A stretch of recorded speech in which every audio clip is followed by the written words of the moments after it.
Hi everyone, let's talk about Founders of Gloomhaven, which again is on Kickstarter right now, and you can go and click the link on the screen or in the description and check out the campaign page if you'd like to. But the game itself, this is such an intricate, complex game. I've definitely not played anything like it myself before. It's a really heavy game, as I said at the start of the playthrough.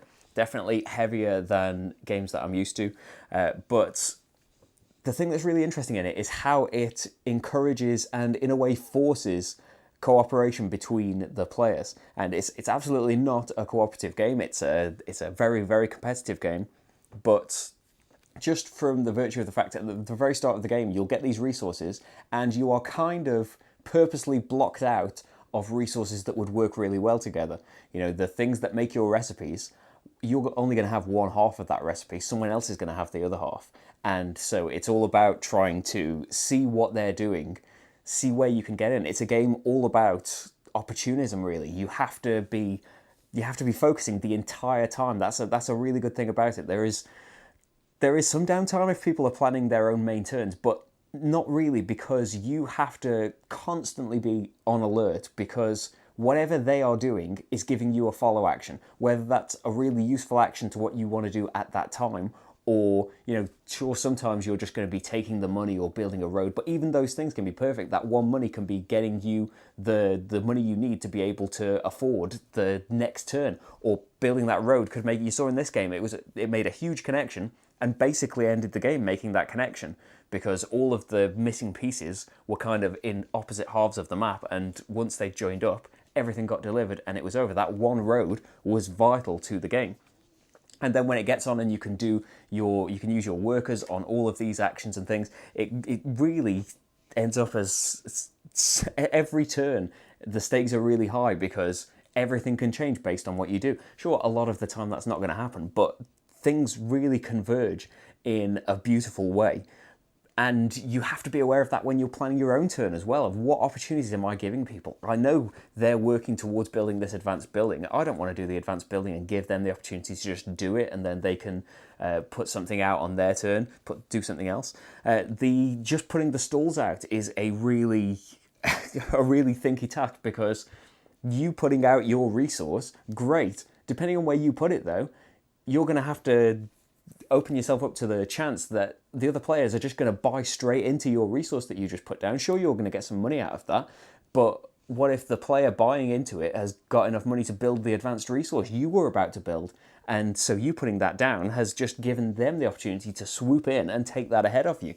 And a really cool way out of that is the fact that the follow action means that they can't buy it on the expensive space. So you are kind of encouraged to pay more. You know, we thought when we started playing the game, well, why would I choose to go on these expensive spaces? It's to lock the other players out of being able to buy straight into it and, you know, swoop in. And that is what the game is about. Just trying to judge what the other players are going for, and seeing not necessarily can I take this away from them, but how can I be involved? That's what it's all about. It's all about building Gloomhaven, and that is, you know, a really thematic thing of it, that, you know, you want to be involved in some way. You don't want to be left out and get no points out of it. Can I get involved in some stage of it? Can I just build the tier 2 resource? Can I just build the food, for example? Like Marty built the food, he didn't own the crops, but that food got him a lot of points along the way. Maybe not a huge amount, but, you know, every time that the food earned 2 or 3 points, I only got one of those points, so he was, you know, it was a nice steady income. And building these things as well, it gives you points when you build those resources, even if they don't get delivered for quite a while. It gives you some points just for putting them down. But that's another thing you'll have to be aware of. And with more players, it will get even more intricate. You know, if I put this down, the points are going to go to this player, and then it's going to chain out to the people who own the basic resources. You know, the labour, 2 points go towards the food, but then from the food we need to look at, well, the person who gave the crops in the first place needs to get a point. You know, when the military pays points out, that goes back to the leather, but then we have to look at who owns the livestock and the wood, and that's a really interesting thing, that nobody who owns the leather does not have to be owned by the person who owns the leather, or the livestock, or the wood. That, you know, you don't have to be involved in that at all. It's like you can buy into it, which may give other players too much money, and you have to think about that as well. But you can be this intermediary that, you know, uses their basic things and find they're going to leech 2 points off whenever that leather gets delivered. but usually you'll get more points than that. You know, it's like 6 points for leather. So the 2 points that they're taking doesn't have to be that big a deal. You're earning 4 points out of that bargain, and all you had to do was buy into those other things and make sure that they were properly connected. That does change a bit in the 2 and 3 player games with the dummy player, because you basically have the power to put them out wherever you want. The balance to that is the fact that they're going to take 2 points whenever. So the leather here, the wood belonged to the dummy player. So whenever Marty got 6 points for delivering that leather, 2 of the points went to the dummy player for the wood, because normally it would just be 1, but because he had the power, he put that wood out right next to where he needed it. It let him put the leather out really easily, but as a punishment for that, for the rest of the game, you're going to get 1 fewer point for that. And that was especially pronounced in the labor that he built, because he ended up not really earning many points out of that, not as many as he was expecting when he built it anyway. And that was an opportunistic thing of seeing that I was building that and that I had made a mistake. I thought it needed crops and not food, so he had a chance to just swoop in and build this thing. But that is another thing that you're thinking about, the excitement of seeing that, I could do this thing, I could do this, let's rearrange my turns and swoop in and get involved here. There are so many calculations. I suppose that could be a downside if you are playing with really AP prone people that want to calculate out every little thing. That could really make this game take forever, because that all of these things, unless you keep it in your mind, all of these things have to be calculated back to whoever's getting these points, and especially when there are 4 players involved, there's going to be a huge web of how the points get distributed. So yeah, if you're going to calculate that every single time about every little move that you're making, about every building that gets built, the vote can be a huge thing, especially towards the end of the game when all of these resources are out and we're not really thinking about who's going to be the one to build those. In the beginning, everything's kind of freeform, but towards the end, we know where everything is. There's not as much space as we'd like. So the building that gets put down, depending on where it gets built, that could just award a ton of points straight away. It could also just end the game by putting some of these buildings down towards the end. So that brings me to my... Well, do I really have points in this? I'm just kind of talking.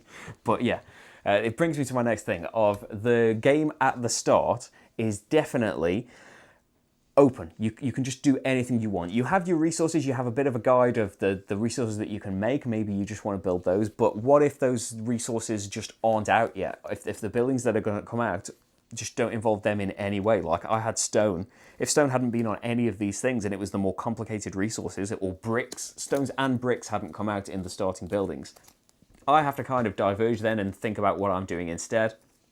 That could be a bit of a pain if, some buildings are perfect for a player and are out straight away. But then it's your job to, get involved in those votes to obtain that influence. It's always available when you do a follow action.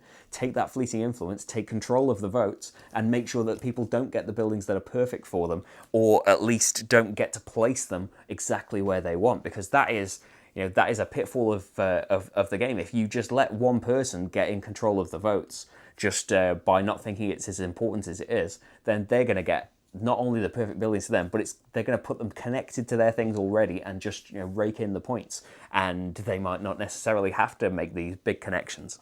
But yeah, towards the beginning of the game was the point I was trying to make. It is definitely a lot more freeform and open, and you have to play off the other players, as I said about the opportunistic thing, and you have to go your own way, really. It's not going to guide you based on, and things are going to be different every game, don't worry about that. The advisors are going to come out in a different order, you're going to have different resources, you're probably going to start in different areas in the map, and different ones of these are going to be available in a different order as well. But it definitely has that sandboxy feel where it's up to us at the start. As I said, as the game goes on and things get placed and we get into the rhythm of it, that completely changes, and it's all about seeing what's coming up. By halfway through the game, there are going to be a lot of resources on here that are already out, and you will either know, okay, I really want that one because that's going to get me a load of points and it's not going to get anybody else anything, or you'll know that this is perfect for somebody else, or this is going to give everybody an equal number of points, but I really like the power, so I want to get that one out. So yeah, how involved you have to be in everyone's turn is really, really interesting. How the game comes together as well. It doesn't really feel like you own anything. Even the resources that you own, it doesn't feel like this is my stake in the in the city, it just doesn't really have that feeling. Although it is, you do own those certain things and you own the advanced resources and all of these things. It definitely doesn't give you that feeling of ownership. But as the game comes together, and especially at the end when you have finished this and you get to take a look back at what you have ended up building, it's every game. I think I've played 4 times now. I think every game when you have finished this, you get this beautiful look at Gloomhaven, at the Gloomhaven that you've built. And because of the way the game works, a lot of the things end up making a lot of sense. Like, you will have these districts of, military things all grouped together. There were games where we had the gatehouses and all of the garrisons and everything all really close together because we had all of the military things in this area, and that really made sense, and it was in the walls and everything. Or you will have these great big shopping streets where there will be like taverns and imports and all of these things. And the way you have to build those as well, like the imports and everything need to be on the coast, makes perfect sense. And the military have got their defined spaces. You can really, to me anyway, it really feels good zooming out at the end of the game and seeing the kind of city that we've built and these things that just kind of happened accidentally. So a lot of it was to just score points really and to make the connections, but the way that the connections have to be formed and really lead to this natural evolution of a city, which is great to look at the end. You've got a lot of options when playing it as well. I know that you definitely could play this as a really mean cutthroat game. Blocking people off can be a huge thing in this. As somebody is building a road, you could just build a great big advanced resource building, and because connections don't go through buildings, you can just completely cut people off. If you see somebody, like when I had that perfect space for putting the cloth down, Marty could have just put a building that he didn't care about in that space to just stop me doing it. You could play the game exactly like that, or you could play it like we play it and just be, live and let live. We need to try and take opportunities from each other, but we're not going to be trying to block each other off and things. But that's really good for different types of gamers. It's completely open, and nothing about the game has to change. It's all about the way you want to play it. Downsides? Well, they're not really downsides.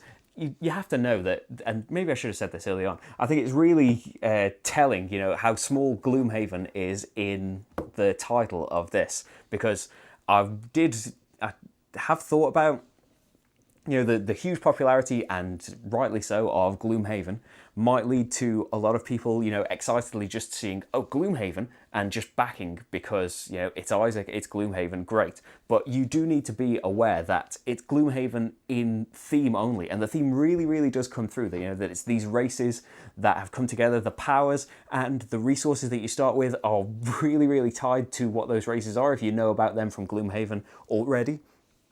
But the game itself is absolutely nothing like Gloomhaven, and if you've watched any part of any of the playthroughs out there, you will know it's nothing like Gloomhaven at all. Definitely be aware of that before you back. Not that I want to put you off, but just be aware that it's not Gloomhaven. And when I say heavy, it's absolutely it's very, very heavy. I think I would say similar things when we started playing Forge War, which is Isaac's first game, and that is a similar thing for me, that Forge War is heavier than we would normally play and absolutely a lot longer than we would play. I would say those things about this as well. But I do really, really love the gameplay of Forge War, and it has kept it going. We don't get it played very often, but when it does get played, it's a very fantastic thing, and it's a all-day event really when you play an epic game of Forge War. This, I don't know. I can see us coming back to it probably less than Forge War. It's even more. Maybe it's just how taxing it is that we have to be so involved in each other's turns, and that is a fantastic thing. And it's a thing that I assumed that Isaac was going for, that it really, really achieves. But I do wonder whether it is too heavy for us. I wouldn't say length is as much of an issue as it is with Forge War, but definitely the weight of the game and the weight that gets applied to every decision, because everything is so interconnected and everybody needs to be involved in everybody else's turns. It does really take a massive toll on your brain playing through it, which is a great thing really, but I wonder if it may be a little bit too much. I'm not sure though. I want to keep trying it. I think just for, apologies everyone, after the huge playthrough and then talking through all of this stuff, I'm losing my voice now. But I wonder if it may be a little bit too heavy for us, but I'll have to see. I know Isaac's working on a solo mode for it. He sent me over some preliminary rules and I haven't had a chance to play it yet. because they're just so busy with all of these videos. But yeah, I definitely want to get that tried, and that's going to be another big bonus point because the solo mode for Forge War is absolutely fantastic. It's definitely grueling and hard to do. You know, I started doing a playthrough of Forge War once before Gloomhaven came out, and I think I got about an hour in, and then I'd made a load of mistakes and had to just abandon it. But yeah, that could end up being the thing with Founders of Gloomhaven, of if it doesn't get played as two-player very often at all, at least I've got that solo mode to be able to go through it myself. And it does look interesting as well, how different races will be different difficulties, and you have different starting areas and things, and you basically need to get all of the resources delivered to certain buildings before you run out of turns. So I think I should stop there before I start coughing all over the place. I hope I've got some things across. You know, things are kind of turning into a blur right now. But yeah, it's a be aware of what it is. You know, it's not Gloomhaven, and it is a really intricate, heavy game as well. But if you have, you know, seen what the gameplay is like and it seems interesting to you, I think it's a really, really fantastic design. And if you are into the heavier games, then this is going to be brilliant for you, because this will surely, whether as I said, whether you want to cut people off and play cutthroat, or you just want to try and tell this story of Gloomhaven, I think it's a really, really, really interesting game, and definitely deserves you checking the Kickstarter page out and taking a further look into it. And you know, I mentioned the playthroughs in the main video as well. But yes, I think that is it. I will stop talking now and give myself a break. But thanks a lot for watching, everyone, and I'll see you for the next game. Bye.